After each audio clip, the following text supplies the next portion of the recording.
Hello, friends. Welcome to today's show. I'm Dr. Helen, founder and chief engagement officer, that would be CEO of Dr. Helen Holton and Associates, and your host for Dr. Helen Speaks: Strengths, Resilience, and Leadership. Oh, I just love that. It's good to be here with you today. Our time together highlights my week, my day, and truth be told, you're the ones that keep me coming back again and again and again, over and over, because you matter to me.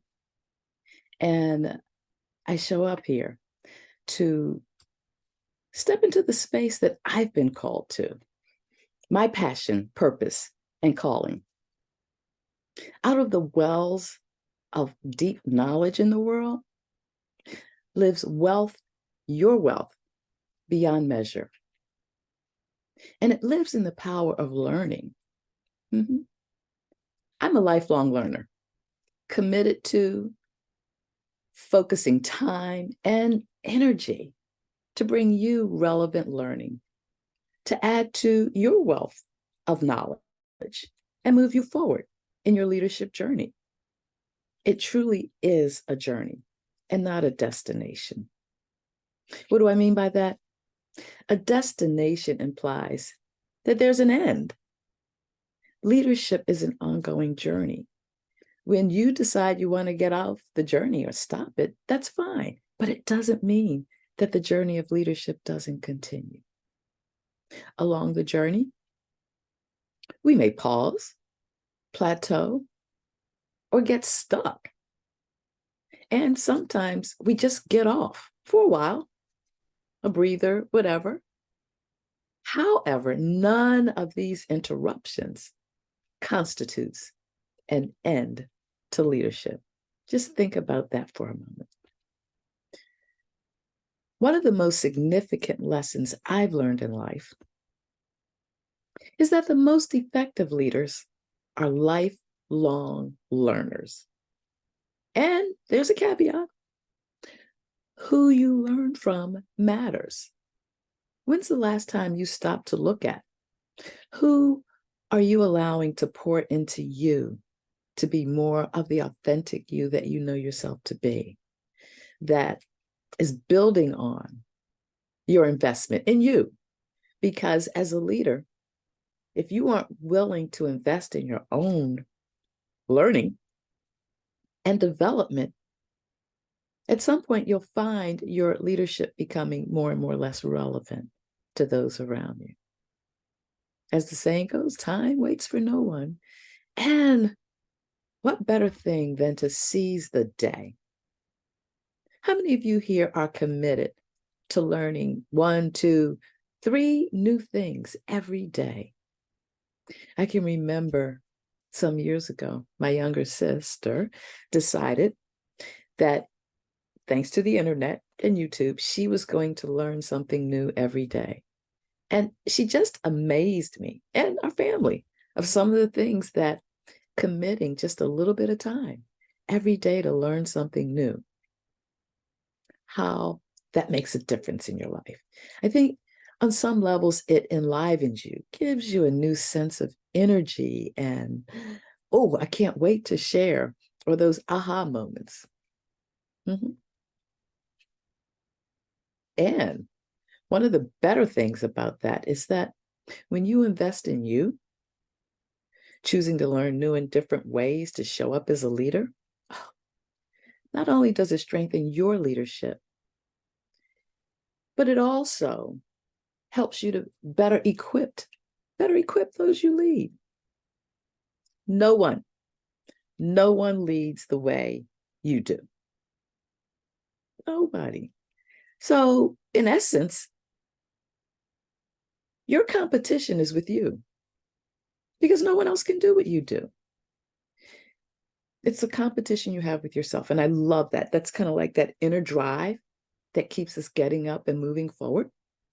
So there's no one else that can do what you do better than you. And the more you keep investing in you to be the best leader you can be, It just doesn't get any better. And that brings me to the point. This is why we show up here and do what we do at Dr. Helen Speaks, Strengths, Resilience, and Leadership. It's for you to take your leadership higher. Now, do you have the opportunity to do what you do best every day? And this is more than a yes/no question. I know I say, do you? How do you make the opportunity to invest in what you do best every day? It's a very focused question, and it's full of possibilities and potential to keep you on track to living your best life and helping others to do the same. When you reach that point, it's like, yeah, you really can experience the authenticity of a more fulfillment in life, joy, meaning, purpose. So I ask this question every week because here's something else I've learned. Repetitive practices that become habits for your good make a difference and add value to your life. I can't think of anyone that doesn't want to add value to their life on some level. It's like the stimulant of life. Yeah. It stimulates your mind in the present moment. And right now, I hope you're just focusing on what that means for you right now in this moment. So take the next 5 or 10 seconds. Just say out loud, do I have the opportunity to do what I do best every day? I want you to practice for a week. Yeah, until we come back next week. And share what difference did that make in your life? And don't do it just to do it. Someone told a story recently. I was somewhere about someone who wanted to run a marathon or a half marathon and engaged with a coach of sorts to help get them through. There's a coach for everything in life you want to do. And the coach said, well, do you have a treadmill? They said, yes. Are you willing to get on it 3 or 4 days a week? They said, yes. And the coach thought there was a meeting of the minds. However, when it got to race day and the coach came out to support this half marathon, knowing how long it should take, even if you aren't as fast as the fastest runners. And as the race was winding down with fewer and fewer people completing, the coach kept wondering, well, where's my runner? What happened? Did they get lost along the way? And finally, here they come, limping to the finish line. And the coach says, what happened? I thought you had this in the bag. You were going to get on your treadmill. Tell me, what happened? Well, I listened to you. I got up and every morning put on my workout clothes to get on my treadmill. And I did it at least 3 days a week and quite a few times 4 days a week. Well, what happened? Well, I got dressed. I got on the treadmill. And then I began to think about what I was on the treadmill to do. And after a couple minutes, I said, okay. And I got off and I went on with my day. We'll come back to that very story a little later on. Because what I really want you to understand is that where you experience a greater alignment to achieve what you want for your life as a leader, it takes action. And it takes clarity of purpose and communication and what resources. It takes a lot of that. So what I want you to do is give yourself permission right now to let go and be fully present in this moment, to think deeper, be more intentional, and do something to move closer to your goals. How will you take action with the value you take away from today? We'd like to know. If it matters to you, it matters to us. And we're here, and it's me and my team, because we care about you. And what I want most is to motivate, inspire, and help you engage deeper with the plans you hold for your today and your tomorrow, because your future begins today. Everything you want already lives within you. It's available and just waiting for you to bring it into existence. That's the path of transformative work with life-changing results that we engage in every day with leaders like you. Now, before we jump in, make sure you've got something handy to capture your thoughts, questions, ideas, aha moments, whatever it may be. And let's jump in. Our topic today is about launch lapses. What makes leaders fail? Recently, I was in a National Speakers Association meeting, and we had a presenter who was talking about social media and what it means to be engaged with it, and what are some of the more prevalent ones, and how they're popping up like wildfires. This one, that one, the other. Where do you go? TikTok, LinkedIn, Facebook, Thread, X. There are all these places for you to go. And I think about, is it better to be everywhere or to focus on a few that you can do well? But most importantly, here was the rub for me. Great presentation, learned a lot, and said, that's it, I'm going to do a better job of this.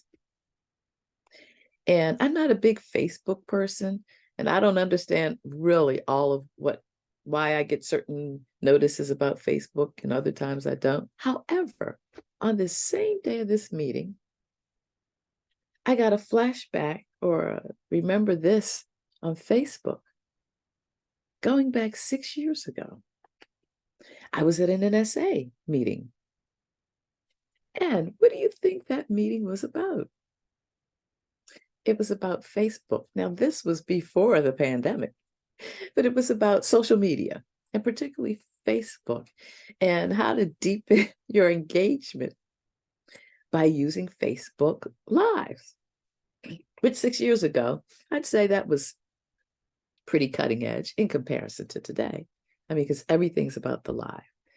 However, those lives have always befuddled me and have really created a lapse in my ability to launch, stepping into the unknown. So what was the bigger story about that? Is that here I was finding myself 6 years later, still with that failure to launch in an area that, by all rights, analytics, all of that says, when you go live, more things happen. Hey, I'm just happy to be able to post a photo and share a story. But that's where I am in the process. And it's why I'm bringing it up today, because it is so easy for us to lapse in launching those things that we say we want to take on, do better, help us to grow, invest more in our people, whatever the case may be. Here's the other thing that was really funny to me. I could laugh at it now. Then I was petrified. But I did my very first Facebook Live in that meeting because the presenter had us take out our phones and do this. Now, did I know what I was doing? Absolutely not. Nor did I have the confidence in what I was doing. However, I leaped. I stretched beyond my comfort zone in a new space. And here's what made it different, is that I felt supported and encouraged to do it with some play-by-play instructions on how to get it done. But I got it done. However, but for whatever, it didn't stick. I didn't keep doing it. And so I spent time thinking about what caused me to abandon that. And probably because I get overwhelmed by Facebook. It's just entirely too many people. And I'm focused on being focused, on understanding I'm not everybody's cup of tea. And I'd rather invest in those who like the tea that I brew and present to you about leaders and how to be the best leader you can be. I find Facebook just is one of those big thieves of time, but only if you allow it to be. But the ahas were definitely clear. So the light bulb went off for me, and I'd not grown or advanced much in my going live on social media. Yes. And so I'm learning to counteract my fear of failure when it comes to going live on social media. And I think I'm going to take baby steps because I pretty much abandoned it until now, and having that flashback. And I'm a firm believer, these things don't just come up by coincidence. Somehow in the bigger cosmos of things, it's meant for even me to take a deeper look at the things that I don't do well, that I shy away from. I don't want to launch. I know it's for my good. And what's going to help me get beyond that? Well, coming here to be transparent and to share with you. It made me think deeper about it and to come to an understanding of what I need to do at a deeper level, a mindset, an intention to show up differently for greater impact, to reach people who are looking for something that I can provide. So it was the words of Michael Jordan who said, I can accept failure. Everybody fails at something. It is very true. But I can't accept not trying. Now that was the icing on the cake. Smack me in the face. This is why Michael Jordan is one of the greatest of all time athletes. Yeah. I spent time on some new learning, which started at the meeting I was at, relearning, and reflection. Reflection is like that first place that allows you to really go deep in your learning, to pull from within you what's blocking you. So I want to share with you a few reasons of how leaders fail to launch, or to identify some. Communication and clarity. Can I just say how essential communication is to everything that we do? And when you communicate without clear goals,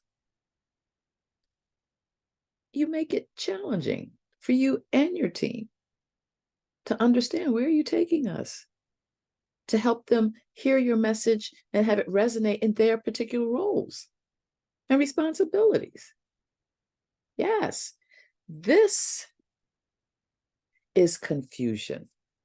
This confusion can lead to delays and less than expected results in rolling out and executing successfully what you want to have happen. When your communication isn't clear, it can cause a lack of alignment or flow of how you envision fulfillment of your plans, dreams, goals, whatever you're after. So communication and clarity. Number 2, insufficient resources and unrealistic expectations. So if you're anything like most leaders, and I fall in this category as well, we always have unrealistic goals. Well, they're unrealistic because did we stop to consider what's it going to take to deliver that goal? What resources will be needed that won't add to the stress, disappointment, and burnout for you and your team? Not enough resources can drain everyone, and you're not able to meet your expectations through the limited resources. Even if you get to the finish line, Let's talk about where your team is. Exhausted, burnt out, looking at, I don't want to do this ever again. And that can cause a problem if it's something needed in your organization to make your organization spell go. So think about how that can impact what you want to have happen in the world. Number 3, here we go. Resistance to change and fear of failure. Woo, that's a biggie.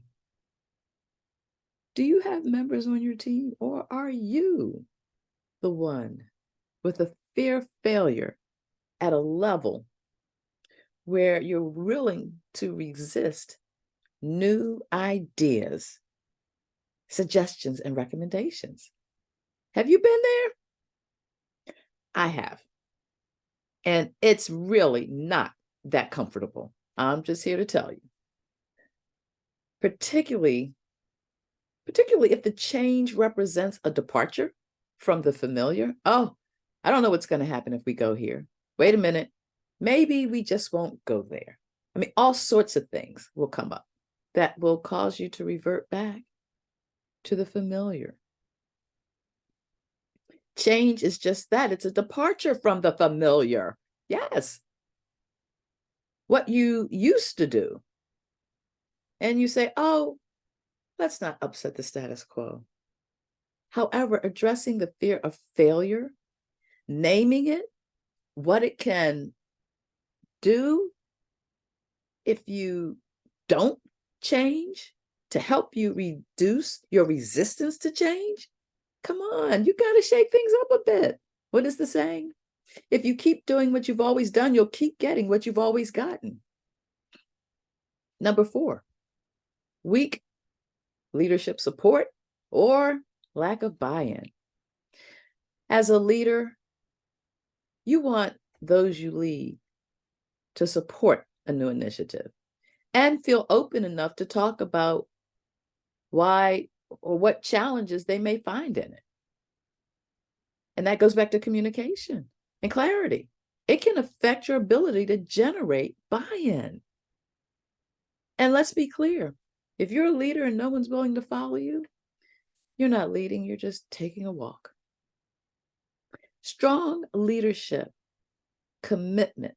Your strong leadership commitment can inspire others to get on board, but you've got to be able to communicate it. You should have mapped out what resources are going to be needed to do it successfully. And in the process of doing that, you're pulling in other team members to help them co-create.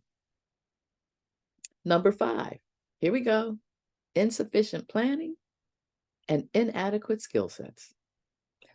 A lack of planning can reveal skill gaps that get in the way of effective execution of whatever you're looking to launch. When you can identify these gaps and get training to improve what the team's about to go through, undertake, it helps you to whittle away at your fear of launching, because it builds your confidence. And as you see as your confidence is built, so is the confidence of your team. Now, by no means is this an exhaustive list, but what can you do after you've identified some of the roadblocks? Number 1, it comes back to a clear vision and communication. That's where it begins. You've got to get buy-in at the very beginning. If you're excited about a new initiative or a new direction or shift or something that's going to require tooling up, you want others, you want the people you lead to get excited, to capture the vision for themselves. Now, I'm a pretty visual learner, so I'm always looking for, give me an analogy of what you're talking about or something so I can really see and grasp hold of the vision. A clear message in simple language helps everybody understand what you're after, be excited about it, and if they're not excited about it, at least have an understanding of it and willing to do their part to reach the goal so that they can see how it wasn't just a one person idea that everybody was working for, but a shared vision and goal. Which brings us to comprehensive planning. Develop a well-structured plan. Create subgroups within your team. Outline goals, milestones, timelines, resource allocation. Adequate planning reduces the risk of hiccups, detours, and unexpected surprises. I don't know anyone that likes those. Even when they're good things, it's still, well, why didn't you just let me know? Number 3, here we go, resilience and learning from failure. Embrace failure. It's a learning opportunity. No one's gotten to great strides in their life or their career or their role in leadership without some failures. Embrace those failures. Understand in it is learning to move you behind. You want to analyze what went wrong, not analyze and beat yourself up, not analyze and chastise team members. No, you want to pick it apart and say, what did we miss? How could we have done this better? Identify lessons learned and use these insights to refine your approach for future attempts. Number 4, build a supportive culture. Create an environment where risk-taking and learning from mistakes is welcomed, where everybody feels empowered to contribute ideas without fear of failure or rejection. And that's where diversity comes in. The more diverse your team is, the more input you'll get from a broader perspective. And number 5, leadership engagement. Actively champion your initiative by modeling, demonstrating enthusiasm and commitment for where you're going. It's your dedication as the leader that will inspire your team and stakeholders to invest in the launch's success. 6, address those skill gaps.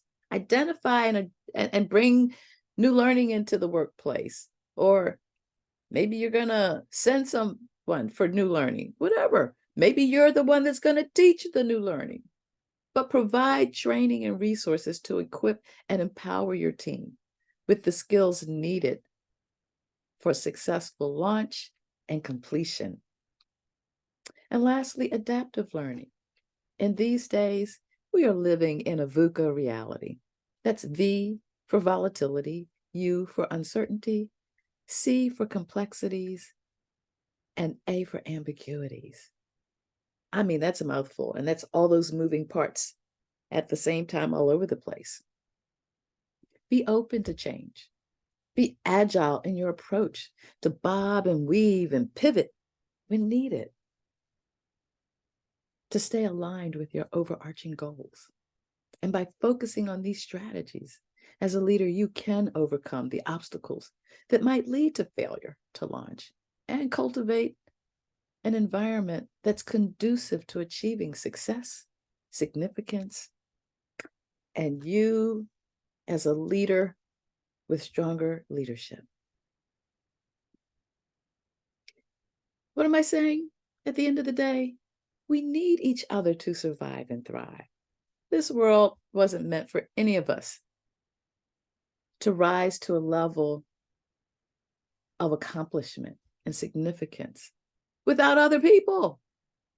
None of us can claim that we've achieved any measure of success without the input of other people.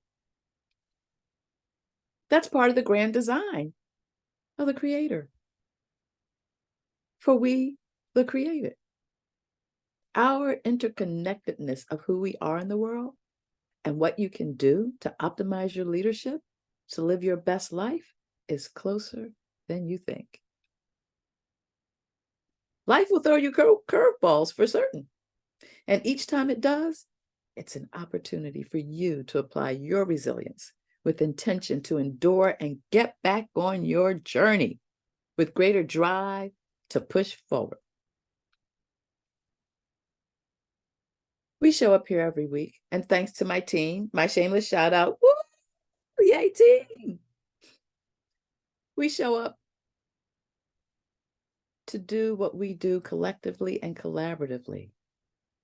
to bring you insightful and intriguing information to help drive your leadership to the next level. What keeps you moving forward from here to what's next? Dr. Helen Speaks. Join us every Tuesday, 10 a.m. Pacific Time and 1 p.m. Eastern Time, where we will be here to help you move your leadership forward.